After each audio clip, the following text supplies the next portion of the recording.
আমন্ত্রণ দিনের বাংলায়, সঙ্গে আছে আমি সাদিয়া ইসলাম তৃষা। শুরুতেই সংবাদ শিরোনাম। সংস্কার ও নির্বাচন দুটোই একসাথে চলতে পারে, মন্তব্য মির্জা ফখরুলের। রাজনৈতিক দলগুলোর সঙ্গে দ্রুত আলোচনার তাগিদ। সরকারের দেওয়া সময়সীমার মধ্যে নির্বাচন অনুষ্ঠানের কাজ চলছে, জানালেন সিএসি। লেভেল প্লেইং ফিল্ড নিশ্চিত করতে চায় কমিশন। এবং সীমান্ত সবসময় সুরক্ষিত, জানালেন স্বরাষ্ট্র উপদেষ্টা। অধিকার আদায়ে ছাড় না দেওয়ার ছোটখাটো সমস্যা দেখা দিচ্ছে।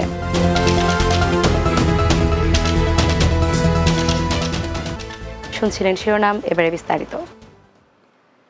আর্জেন্টিনার সঙ্গে বাংলাদেশের আবেগময় ফুটবল সম্পর্কের উপর ভিত্তি করে বাণিজ্য সহ বিভিন্ন ক্ষেত্রে দ্বিপক্ষীয় সহযোগিতা বাড়ানোর আহ্বান জানিয়েছেন প্রধান উপদেষ্টা ডক্টর মোহাম্মদ ইউনূস।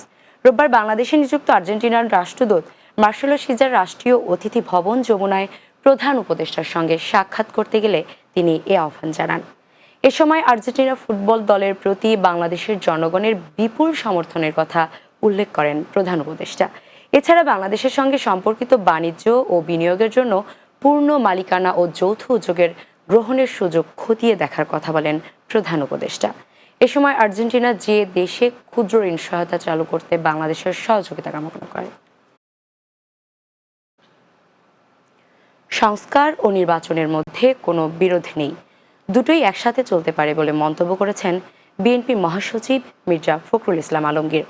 রোববার সকালে রাজধানীর শেরেবাংলা নগরে বিএনপির প্রতিষ্ঠাতা জিয়াউর রহমানের জন্মবার্ষিকীতে তার সমাধিতে শ্রদ্ধা নিবেদন শেষে এ কথা বলেন তিনি। মির্জা ফখরুল বলেন, নির্বাচনের মধ্য দিয়ে যে দল সরকারে আসবে তারা সংস্কারগুলোকে এগিয়ে নিয়ে যাবে। এ সময় তিনি বলেন, অন্তর্বর্তীকালীন সরকারের প্রধান উপদেষ্টার কাছে সংস্কার কমিশনগুলো যে রিপোর্ট দিয়েছে, রাজনৈতিক দলগুলোর সঙ্গে দ্রুত আলোচনা করে সেগুলো বিষয়ে চূড়ান্ত সিদ্ধান্ত নিতে হবে। সংস্কার কমিশনের প্রস্তাব বাস্তবায়নে রাজনৈতিক দলগুলোর ঐক্যমত প্রয়োজন বলেও মনে করেন তিনি। আমরা তো বরাবর এক কথা বলেছি যে সংস্কার এবং নির্বাচনের মধ্যে কোনো বিরোধ নেই। সংস্কারও চলবে, নির্বাচন হবে, এবং যে সরকার আসবে, যে দল সরকারে আসবে তারা সেই সংস্কারগুলোকে এগিয়ে নিয়ে যাবে। সরকার যেটা বলেছে এবং যে পরিকল্পনা করেছে, এই রিপোর্টগুলো পাওয়ার পর রাজনৈতিক দলগুলোর সঙ্গে আলোচনা করবে, তারপরেই সিদ্ধান্ত হবে, এবং ঐক্যমত ছাড়া কোনোটাই গ্রহণযোগ্য হবে না। সরকারের দেওয়া সময়সীমার মধ্যেই নির্বাচনের দিকে এগোনো হচ্ছে বলে জানিয়েছেন প্রধান নির্বাচন commissioner CEC AMM Nasir Uddin. রোববার রাজধানীর আগারগাঁওয়ে নির্বাচন কমিশন ভবনে ভোটার তালিকা হালনাগাদে জাতিসংঘের উন্নয়ন কর্মসূচি ইউএনডিপির ল্যাপটপ, স্ক্যানার সহ অন্যান্য উপকরণ হস্তান্তর অনুষ্ঠান শেষে তিনি একথা জানান। সিইসি বলেন, নির্বাচন কমিশন কোনো রাজনৈতিক দলের পক্ষ নিচ্ছে না, তারা সংবিধানের আওতায়ই কাজ করছে। এছাড়া সব দলের জন্য কমিশন লেভেল প্লেইং ফিল্ড নিশ্চিত করতে চায় বলেও জানান তিনি। তিনি আরও বলেন, সরকারের বেঁধে দেওয়া সময়ে ভোটার তালিকা হালনাগাদ সহ নির্বাচনী সকল কাজ সম্পন্ন করা হবে। মাননীয় প্রধান উপদেষ্টার ঘোষিত যে টাইম ফ্রেম, ওটাকে মাথায় রেখে আমরা কাজ করছি। টার্গেট যেটা 6 মাস, এই 6 মাসের মধ্যে ইনশাল্লাহ আমরা শেষ করার জন্য খুব সার্বিক প্রচেষ্টা আমাদের থাকবে, এই 6 মাসের মধ্যে যাতে এটা আমরা শেষ করতে পারি। সীমান্ত সবসময় সুরক্ষিত উল্লেখ করে স্বরাষ্ট্র উপদেষ্টা লেফটেন্যান্ট জেনারেল অবসরপ্রাপ্ত মোহাম্মদ জাহাঙ্গীর আলম চৌধুরী বলেছেন, আমরা বেঁচে থাকতে আমাদের সীমান্তে কেউ আসতে পারবে না। রোববার দুপুরে রাজধানী তেজগাঁওয়ে ভূমি ভবনে বিসিএস ও জুডিশিয়াল সার্ভিসের কর্মকর্তাদের সনদপত্র বিতরণ অনুষ্ঠানে তিনি এসব কথা বলেন। স্বরাষ্ট্র উপদেষ্টা বলেন, আগের সরকার সীমান্ত ইস্যুতে ছাড় দিত, এখন অধিকার আদায়ে ছাড় দিচ্ছে না, তাই ছোটখাটো সমস্যা দেখা দিচ্ছে।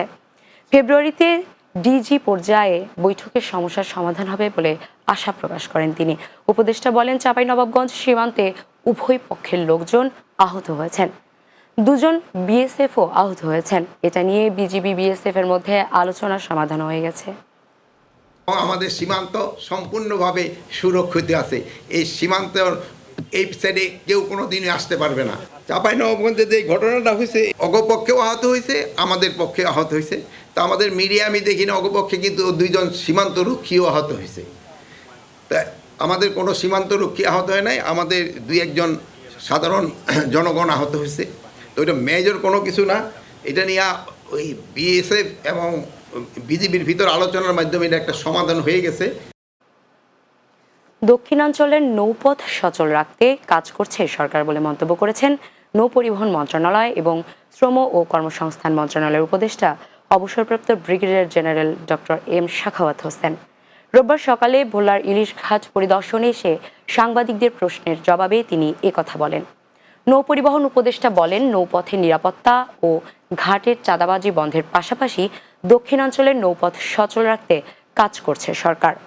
এ সময় তিনি আরও বলেন, দক্ষিণাঞ্চলের পণ্য পরিবহনে অন্যতম মাধ্যম হচ্ছে নৌপথ, তাই নদীকে সচল রাখতে নিয়মিত ড্রেজিং করা হবে। এছাড়া ঘাটে অতিরিক্ত ভাড়া নিলে ঘাট ইজারা বাতিল করে দেওয়া হবে বলেও জানান সাখাওয়াত হোসেন। দক্ষিণ অঞ্চলের মেইন পরিবহন হচ্ছে নদী, এবং এই নদীগুলো আমাদের মন্ত্রণালয়, বিআইডব্লিউটিএ এবং সবার দায়িত্ব হচ্ছে নদীগুলোকে সচল রাখা। প্রতি বছর উপর থেকে পলি আসে, প্রতি বছর ড্রেজিং করতে, ড্রেজিং একদম চলমান। এমন কোনো নদী নাই যেখানে ড্রেজিং না হয়। ফ্যাসিবাদী আওয়ামী লীগ হারিয়ে গেলেও দেশের বিরুদ্ধে জামায়াতের বিরুদ্ধে ষড়যন্ত্র অব্যাহত রয়েছে বলে মন্তব্য করেছেন বাংলাদেশ জামায়াতে ইসলামীর কেন্দ্রীয় সেক্রেটারি জেনারেল ও সাবেক সদস্য অধ্যাপক মিয়া গোলাম পরোয়ার। ফেনীর আল জামিয়াতুল ফালাহিয়া মাদ্রাসা মাঠে জেলা জামাতের ইউনিট সভায় সম্মেলনে এসব কথা বলেন তিনি। জেলা আমির মাওলানা মুফতি আব্দুল হান্নানের সভাপতিত্বে এতে বিশেষ অতিথি ছিলেন জামায়াতের কেন্দ্রীয় সহকারী সেক্রেটারি জেনারেল মাওলানা ATM মাসুম, কেন্দ্রীয় মজলিসের শুরা সদস্য ও কুমিল্লা অঞ্চলের টিম সদস্য অধ্যাপক লিয়াকত আলী ভুইয়া, সাবেক জেলা আমির AKM শামসুদ্দিন, ঢাকা মহানগরীর উত্তরের সহকারী সেক্রেটারি ও ছাত্র শিবিরের সাবেক কেন্দ্রীয় সভাপতি ডক্টর ফখরুদ্দিন মানিক সহ অন্যান্যরা।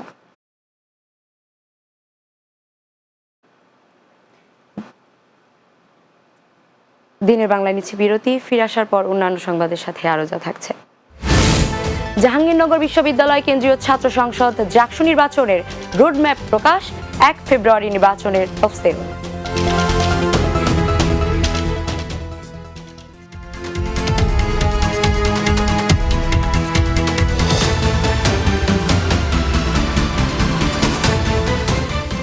বিরতির পর দিনের বাংলায় স্বাগত আরও একবার। শহীদ প্রেসিডেন্ট জিয়াউর রহমানের 89তম জন্মবার্ষিকী উপলক্ষে রাজধানীতে ফ্রি মেডিকেল ক্যাম্প অনুষ্ঠিত হয়েছে। ডাক্তার্স অ্যাসোসিয়েশন অব বাংলাদেশ ড্যাবের সহযোগিতায় রোববার রাজধানীর পল্টনে বিএনপির কেন্দ্রীয় কার্যালয়ে এটি অনুষ্ঠিত হয়। এ সময় উপস্থিত ছিলেন ড্যাবের ঢাকা জেলার সভাপতি ডক্টর মোহাম্মদ মাহমুদ আলম তারিক, ড্যাবের কিশোরগঞ্জ মেডিকেল শাখার সাংগঠনিক সম্পাদক ডক্টর মিরশাদ সৈকত সহ আরও অনেকে। ক্যাম্পে বিশেষজ্ঞ চিকিৎসক দ্বারা চিকিৎসা প্রদান করা হয়। এছাড়াও বিনামূল্যে ঔষধ বিতরণ করা হয়। আমরা আয়োজন করছি দিনব্যাপী ফ্রি মেডিকেল হেলথ ক্যাম্প এবং বিনামূল্যে ওষুধ বিতরণ। আমাদের অত্যন্ত সফলভাবে অনুষ্ঠানটি সম্পন্ন হয়েছে এবং দেশবাসীর কাছে আমাদের শহীদ রাষ্ট্রপতি জিয়াউর রহমানের বিদেহী আত্মার শান্তি কামনা করছি এবং আমাদের দেশনেত্রী বেগম খালেদা জিয়ার আশু সুস্থতা এবং তারেক জিয়া সহ বীর বেশে এই দেশে ফেরার অপেক্ষায় আমরা সকলেই আছি। সারা বাংলাদেশ থেকে প্রথিতযশা চিকিৎসকবৃন্দ গরিবদেরকে বিনামূল্যে সেবা দেওয়ার জন্য এই ফ্রি হেলথ ক্যাম্পের আয়োজন করা হয়েছে। বর্ধিত ভ্যাট ও করের বোঝা থেকে মানুষকে রক্ষা করো, এই স্লোগানে বিক্ষোভ সমাবেশ করেছে বাংলাদেশ বিপ্লবী ওয়ার্কার্স পার্টি। রোববার সকালে রাজধানীর জাতীয় প্রেস ক্লাবের সামনে এই বিক্ষোভ সমাবেশ অনুষ্ঠিত হয়। এই নিত্যপণ্যের দাম কমানোর বিষয়ে ও জানমালের নিরাপত্তার কথা বলা হয় এই আয়োজনে। এছাড়া আদিবাসী ছাত্র জনতার উপর হামলা নিপীড়নের নিন্দা জানান বক্তারা। বাজার এখনো পর্যন্ত নিয়ন্ত্রণহীন, পুরনো সিন্ডিকেটগুলোর সাথে আবার নাকি নতুন সিন্ডিকেট নাকি যুক্ত হয়েছে। মানুষের জানমালের নিরাপত্তা নিশ্চয়তার দাবি, বাজারের আগুন থেকে মানুষকে রক্ষা করবার দাবি। বহুল প্রতীক্ষিত জাহাঙ্গীরনগর বিশ্ববিদ্যালয় কেন্দ্রীয় ছাত্র সংসদ জাকসু নির্বাচনের রোডম্যাপ প্রকাশ করেছে কর্তৃপক্ষ। নির্বাচনের তফসিল আগামী 1 ফেব্রুয়ারি ঘোষণা করা হবে। এ নিয়ে ক্যাম্পাসে শিক্ষার্থীদের মাঝে আনন্দ বিরাজ করছে। শিক্ষার্থীরা বলছেন, দ্রুত নির্বাচন দিলে ক্যাম্পাসের শিক্ষার পরিবেশও আরও ভালো হবে। দীর্ঘ বছর পর জাকসু নির্বাচনের খবরে সাজ সাজ রব গোটা সবুজ ক্যাম্পাসে। আশুলিয়া প্রতিনিধি আলমগীর হোসেন নীরবের প্রতিবেদন জানাচ্ছেন সুরাইয়া সীমা। দীর্ঘ ৩৩ বছর পর জাহাঙ্গীরনগর বিশ্ববিদ্যালয় কেন্দ্রীয় ছাত্র সংসদ জাকসু নির্বাচনের রোডম্যাপ প্রকাশ করায় শিক্ষার্থীদের মাঝে ব্যাপক উৎসাহ উদ্দীপনা বিরাজ করছে। তারা বলছেন, দ্রুত নির্বাচন হলে তারা একজন ছাত্র সংসদ নেতা পাবেন, তার কাছে বিভিন্ন দাবি দাওয়া নিয়ে কথা বলতে পারবেন, ক্যাম্পাসে সুষ্ঠু পরিবেশ ও শিক্ষার মান বজায় থাকবে। গত 33 বছর ধরে ক্যাম্পাসে কোনো জাকসু নেই, তো নতুন যেহেতু জাকসুর কমিটি তারা নির্বাচন দিতে যাচ্ছে, তো সেই তো আমরা এটাকে সাধুবাদ জানাই। আমরা চাই এমন নেতৃত্ব আসুক যারা শিক্ষার্থীদের কল্যাণে কাজ করবে। জাকসুর প্রতিনিধিরা সাধারণ শিক্ষার্থীদের জন্য কার্যকর যে সমস্ত ব্যবস্থা গ্রহণ করা যায় সেগুলো করবেন। কেন্দ্রীয় ছাত্র সংসদ তো জাকসু এটা মূলত শিক্ষার্থীদের সংসদ, এটা কোনো দলের সংসদ না। তো কাজেই কেন্দ্রীয় ছাত্র সংসদ যখন ফাংশন করবে আমরা শিক্ষার্থীদের প্রতিনিধি দেখতে চাই। এ বিষয়ে জাহাঙ্গীরনগর বিশ্ববিদ্যালয়ের উপাচার্য অধ্যাপক ডক্টর মাহফুজুর রহমান বলেন, ১৯৭১ সালে জাহাঙ্গীরনগর বিশ্ববিদ্যালয় প্রতিষ্ঠার পর থেকে মাত্র ৯ বার জাকসু নির্বাচন অনুষ্ঠিত হয়েছে। ছাত্রদের দাবির প্রেক্ষিতে আমি মনে করি জাহাঙ্গীরনগর বিশ্ববিদ্যালয় প্রশাসন সত্যিকার ভালো সিদ্ধান্ত নিয়েছে যে তাদের দাবির প্রেক্ষিতে যেন ছাত্রদের প্রতিনিধিত্ব থাকে, বিশ্ববিদ্যালয়ে সুষ্ঠুভাবে পরিচালিত হওয়ার ক্ষেত্রে ছাত্র প্রতিনিধিত্ব যেন নিশ্চিত করা হয়, সেই জন্য বিশ্ববিদ্যালয় কর্তৃপক্ষ জাকসু নির্বাচন করার জন্য চিন্তা ভাবনা করছে এবং সেই উদ্দেশ্যে বিশ্ববিদ্যালয় কর্তৃপক্ষ রোডম্যাপ দিয়েছে। এর আগে গত ১৮ জানুয়ারি রাষ্ট্রীয় অতিথি ভবন যমুনায় প্রধান উপদেষ্টা অধ্যাপক মোহাম্মদ ইউনূসের সঙ্গে সাক্ষাৎ শেষে উপাচার্য অধ্যাপক মোহাম্মদ কামরুল আহসান এই সিদ্ধান্ত জানান। আগামী ২৫ জানুয়ারি নির্বাচনী আচরণবিধি প্রণয়ন করা হবে এবং ১ ফেব্রুয়ারি তফসিল ঘোষণা করা হবে। Desk report, Bangla TV. ৫ লক্ষ টাকা চাঁদা না পেয়ে শিল্পাঞ্চল আশুলিয়ায় প্রায় ২০টির অধিক বাড়িঘরে হামলা ভাঙচুর করেছে কিশোর গ্যাংয়ের সদস্যরা।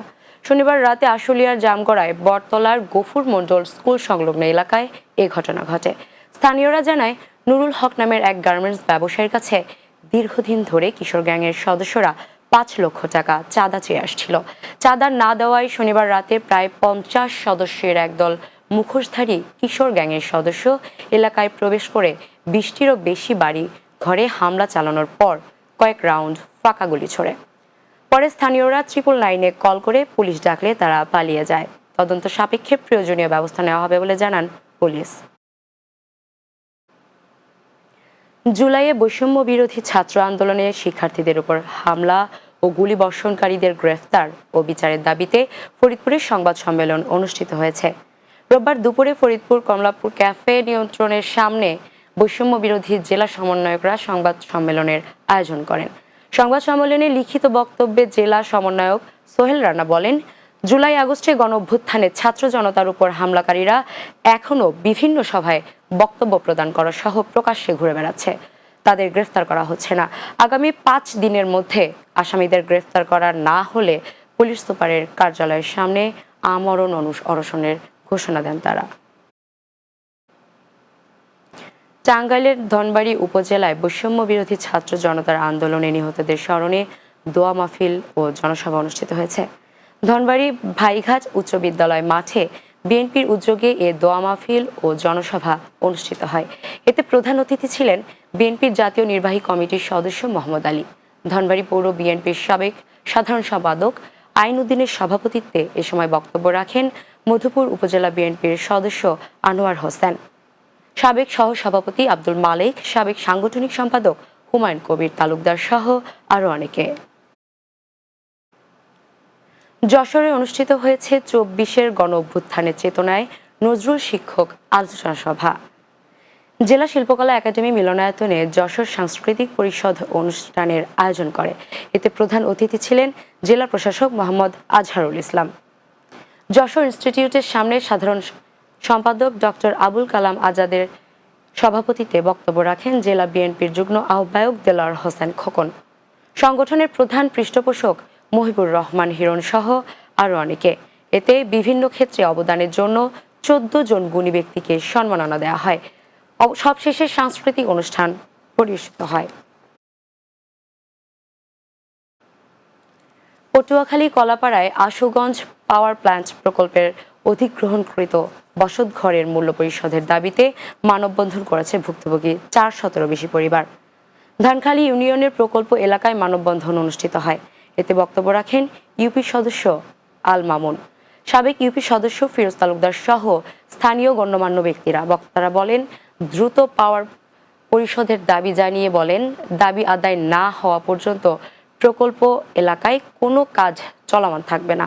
পরে প্রকল্প পরিচালক কামরুজ্জামানের কুশপুত্তলিকা দাহ করেন ভুক্তভোগী পরিবারের সদস্যরা। খুলনার ডুমুরিয়ায় চুকনগরে যাত্রীবাহী বাস খাদে পড়ে একজন এবং নারায়ণগঞ্জের বন্দরে ট্রাক চাপায় আসাদ মিয়া নামের এক অটোরিকশা চালক নিহত হয়েছেন। রোববার সকালে খুলনার কুশনগর সর্দারবাড়ির বটতলা এলাকায় এ দুর্ঘটনা ঘটে। পুলিশ জানায়, প্রত্যক্ষদর্শীরা জানায়, সাতক্ষীরা এলাকা থেকে একটি যাত্রীবাহী বাস খুলনার উদ্দেশ্যে যাওয়ার সময় বাসটি ডুমুরিয়ার উপজেলার চুকনগর পৌঁছালে একটি ভ্যানকে চাপা দিয়ে নিয়ন্ত্রণ হারিয়ে খাদে পড়ে যায়। স্থানীয়রা আহতদের হাসপাতালে নিলে মফিজুল ইসলাম নামের একজন মারা যান। এদিকে নারায়ণগঞ্জ বন্দরের ট্রাক চাপায় আসাদ মিয়া নামের এক অটোরিকশা চালক নিহত হয়েছেন। এ সময় আহত হয়েছেন ৩ জন। রোববার সকালে উপজেলার বন্দর বাসস্ট্যান্ড এলাকায় এ দুর্ঘটনা ঘটে।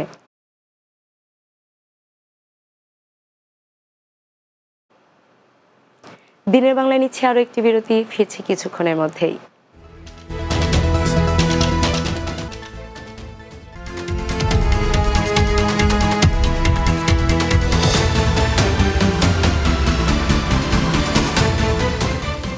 বিরতির পর দিনের বাংলায় স্বাগত আরও একবার।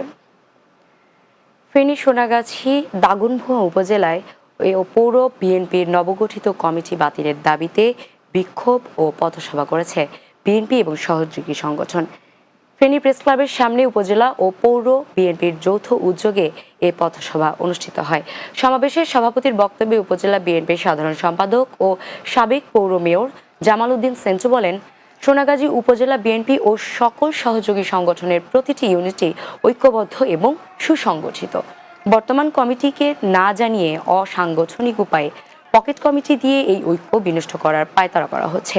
উপজেলা ছাত্র দলের সাবেক সভাপতি কামরুল ইসলামের সঞ্চালনায় এতে বক্তব্য দেন উপজেলা বিএনপির সাংগঠনিক সম্পাদক আমিন উদ্দিন দোলন চেয়ারম্যান, পৌর বিএনপির সভাপতি আবুল মোবারক দুলাল, সিনিয়র সহ সভাপতি ইমাম উদ্দিন ভূঁইয়া সহ আরও অনেকে।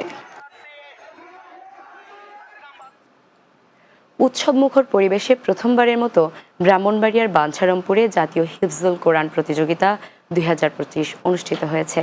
বাঞ্ছারামপুর উপজেলার দড়িকান্দি ইউনিয়নের ইমামনগর জামিয়া ইসলামিয়া কওমি মাদ্রাসার উদ্যোগে অনুষ্ঠিত হয় কোরআন প্রতিযোগিতা। এতে অংশগ্রহণকারীদের মধ্য থেকে বিজয়ীদের নগদ টাকা সহ ক্রেস্ট ও সনদপত্র প্রদান করা হয়।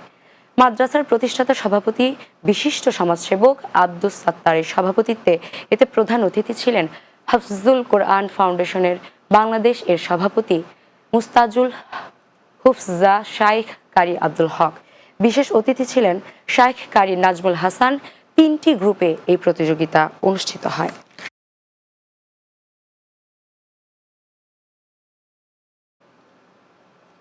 এবারে Lushai shipping and trading Chattogram সংবাদ।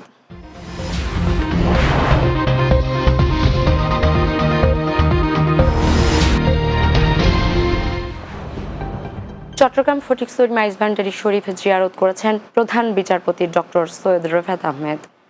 জিয়ারত শেষে তিনি দেশ ও বিশ্ববাসীর কল্যাণে দোয়া কামনা করে মোনাজাত করেন। এ সময় উপস্থিত ছিলেন হজরত শাহ সুফি সৈয়দ এমদাদুল হক মাইজভান্ডারি, হজরত শাহ সুফি সৈয়দ শহীদুল হক মাইজভান্ডারি, হজরত শাহ সুফি সৈয়দ সাইফুদ্দিন আহমেদ মাইজভান্ডারি, গাউসিয়া হক মঞ্জিলের সাজ্জাদানশীল হজরত শাহ সুফি সৈয়দ মোহাম্মদ হাসান মাইজভান্ডারি সহ অন্যান্যরা।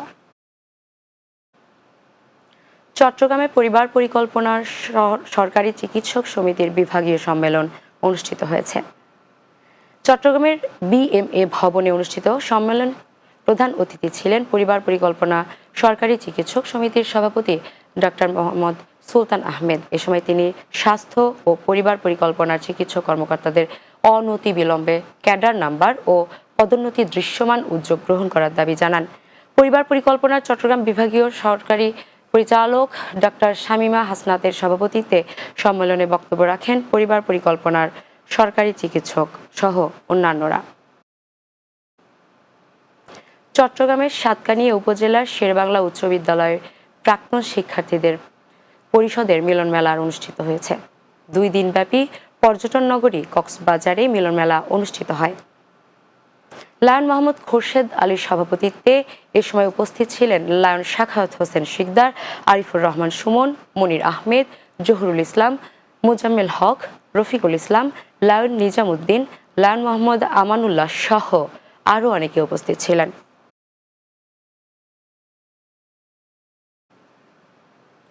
শেষ করব দিনের বাংলা, তবে যাওয়ার আগে শিরোনামগুলো আরও একবার। সংস্কার ও নির্বাচন দুটোই একসাথে চলতে পারে মন্তব্য মির্জা ফখরুলের, রাজনৈতিক দলগুলোর সঙ্গে দ্রুত আলোচনার তাগিদ। সরকারের দেয়া সময়সীমার মধ্যে নির্বাচন অনুষ্ঠানের কাজ চলছে জানালেন সিএসি, লেভেল প্লেইং ফিল্ড নিশ্চিত করতে চায় কমিশন। সীমান্ত সবসময় সুরক্ষিত জানালেন স্বরাষ্ট্র উপদেষ্টা, অধিকার আদায়ে ছাড় না দেওয়ায় ছোটখাটো সমস্যা দেখা দিচ্ছে। এবং জাহাঙ্গীরনগর বিশ্ববিদ্যালয় কেন্দ্রীয় ছাত্র সংসদ জাকসু নির্বাচনের রোডম্যাপ প্রকাশ, 1 ফেব্রুয়ারি নির্বাচনের তফসিল।